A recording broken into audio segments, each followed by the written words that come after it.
تیمم کی لغوی اور اصطلاحی تعریف بتا دیں، کوئی معاشرتی علوم کا امتحان آ رہا ہے آپ کا، میرا خیال ہے۔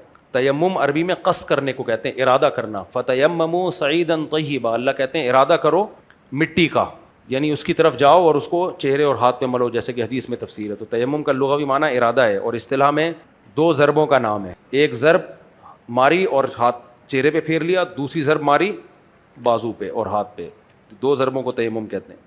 تیمم میں نیت فرض اور وضو میں مستحب کیوں ہے؟ تیمم میں نیت فرض اس لیے کہ تیمم نام ہی ارادے کا ہے، تو نیت ارادے کو ہی تو کہتے ہیں، جبکہ وضو میں ارادہ نہیں ہے، وضو میں طہارت ہے، طہارت پانی کو، اللہ نے پانی کو ویسے ہی پاکیزہ بنایا، نیت نہ بھی ہو تو پانی پاک صاف کر دیتا ہے۔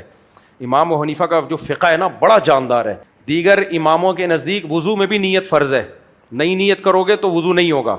امام حنیفہ کہتے ہیں تیمم میں تو نیت فرض ہے، وضو میں نیت کر لو گے تو وضو کا ثواب ملے گا، لیکن نیت نہیں کرو گے تو ثواب نہیں ملے گا، لیکن وضو پھر بھی ہو جائے گا۔ وجہ کیا ہے؟ اللہ نے پانی کو پاک کرنے والا بنایا ہے، قرآن میں ہے، تو یہ بغیر نیت کے بھی پاک کر دے گا آپ کو، جبکہ مٹی کو پاک کرنے والا نہیں بنایا، تو اس لیے اس کو اس سے پاکی کی نیت کرنی پڑے گی باقاعدہ۔ سمجھ میں آ رہی ہے بات کہ نہیں آ رہی؟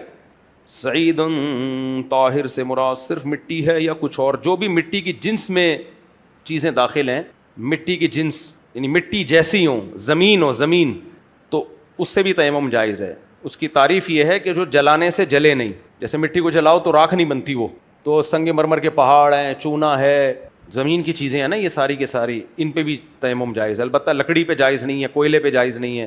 تو کیا کرنا ہے تم نے اتنی ڈیٹیل میں جا کے، اتنی مٹی کیا مارکیٹ میں کم پڑ گئی ہے، سیدھے مٹی سے کر لیا کرو۔